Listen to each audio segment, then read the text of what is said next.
নমস্কার বন্ধুরা, আমি কেয়া কথা থেকে চলে এসেছি। কেয়া আবার একটি দুর্দান্ত স্বাদের রেসিপি নিয়ে।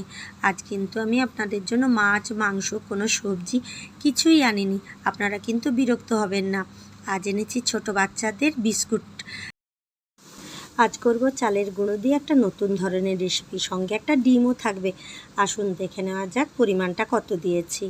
আমি প্রায় 200 গ্রামের মতো চালের গুঁড়ো দিয়েছি, আর তার সাথে দিয়ে দেব একখানা ডিম এবং হাফ কাপ চিনি। চিনিটা একটু বড় বড় থাকার জন্য আমি হাফ কাপই দিয়েছি, আর ডিমটা ফেটিয়ে নিচ্ছি। আর চিনিটা আপনারা গুঁড়ো করেও দিতে পারেন, আমি কিন্তু গুঁড়ো করে দিতে পারিনি সময়ের অভাবের জন্য। আমার মনে হচ্ছে চিনিটা গুঁড়ো করে দিলে খুবই ভালো হবে। আর অল্প করে দিয়েছি লবণ আর একটু ভাজা মশলার গুঁড়ো। এই সময় একটু ভাজা মশলার গুঁড়োটাও বেশ টেস্টি লাগে এর সাথে। আর যদি এই সময় লবণও দিয়ে দিয়েছি, আর 2 টেবিল চামচ তেল দিয়ে দিলাম। এটা রিফাইন অয়েল দিয়েছি, সর্ষের তেল এখানে লাগবে না, কিন্তু রিফাইন অয়েল দিয়ে ভালো করে ঘুটে নিচ্ছি। প্রথমে একটা চামচ দিয়ে আমি ভালো করে মেখে নিচ্ছি। মিশ্রণটি ভালো করে মাখতে গেলে একটু সময় লাগবে, কারণ শুকনো জিনিসের সাথে একটা ডিম দিয়ে মাখা হচ্ছে তো। আর আমার ছোট ডিম নয়, এখানে আমি একটা বড় ডিম নিয়েছি। এখন মার্কেটে কত বড় বড় ডিম পাওয়া যায়। আমি একটু মাখতে মাখতে মিনিট 10-এর জন্য ঢাকা দিয়ে রাখবো। ঢাকা দেওয়ার কারণ হচ্ছে চিনিটা যাতে ভালো করে মেল্ট হয়ে যায়। চিনি মেল্ট হওয়ার পর এটা আমি ভালো করে মেখে এনেছি। দেখুন, আরেকবার ভালো করে মেখে নিচ্ছি। সুন্দর মিশ্রণটা হয়েছে, আর তেল তেল আছে তো, তার জন্য বেশ ভালোও লাগছে দেখতে। হাতে একটু তেলও আমি মেখে নিয়েছি। এটা থেকে গোল্লা পাকিয়ে নিচ্ছি। দেখুন, এই গোল্লা পাকিয়ে ছান্তার মতো পাওয়া যায় না এখন, এইরকম এই যে জিনিসটা, এই ছান্তার মতো জিনিসটার পেছনে আমি চাপ দিয়ে একটু ডিজাইন করে নিচ্ছি। বেশ ফুল ফুল ডিজাইন হয়েছে। এইভাবে আমি সমস্তগুলো করে নেব। 2-একটা দেখিয়ে দিচ্ছি, দেখে নিন। আর তেল থাকলে বেশ এটা তুলে নিতেও সুবিধে হয়। দেখুন কি সুন্দর হচ্ছে। এগুলো আমার তৈরি করতেও খুব ভালো লেগেছে। কি সুন্দর হচ্ছে, ফুল ফুল টাইপের হয়ে যাচ্ছে। আর নরম হওয়ার জন্য বেশ টেনে তুলে নিতেও কোনো আটকাচ্ছে না।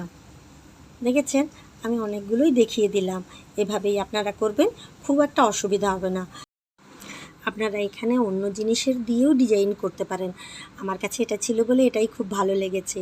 অনেকে কাঁটা চামচ দিয়ে করে, অনেকে সুন্দর টিনের ডিজাইন পাওয়া যায়, সেই ডিজাইনগুলো দিয়েও করে, ভালোই লাগে। আচ্ছা, এই সময় আমি অনেকটা রিফাইন তেল কড়াইতে দিয়ে গ্যাসে বসিয়ে দিয়েছি।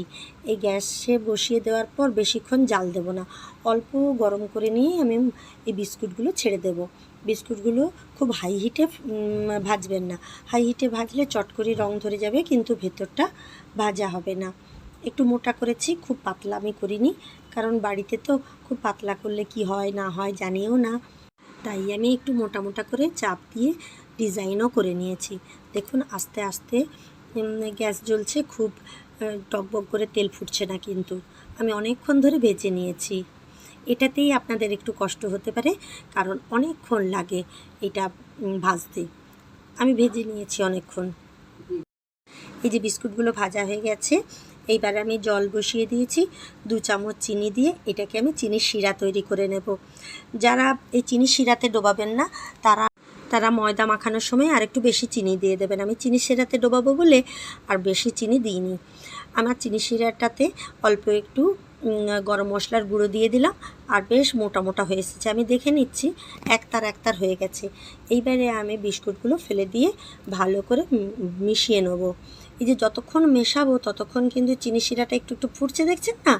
এই চিনি শিরাটা সব গায়ে জড়িয়ে যাবে, তারপরে আমি নামাবো। কি সুন্দর জড়িয়ে যাচ্ছে দেখুন। এবার আমি পরিবেশন করে দিলাম। এগুলো বাচ্চাদের জন্য করেছি। এই বাচ্চারা যদি খেয়ে ভালো বলে, তবেই মনে হয় আমার ভালো লাগবে, বা আমার সার্থকতা এই ভিডিওটি করার জন্য। আর যে বন্ধুরা আমার পাশে থাকলেন এতক্ষণ, তাদেরকে অসংখ্য ধন্যবাদ। ভালো থাকবেন, সুস্থ থাকবেন। এই বিস্কুটটি করে আমাকে জানাবেন কেমন লাগলো আপনাদের। আবার দেখা হবে পরের ভিডিওতে। আজকের মতো সবাইকে ধন্যবাদ জানিয়ে শেষ করছি আমার ভিডিওটি।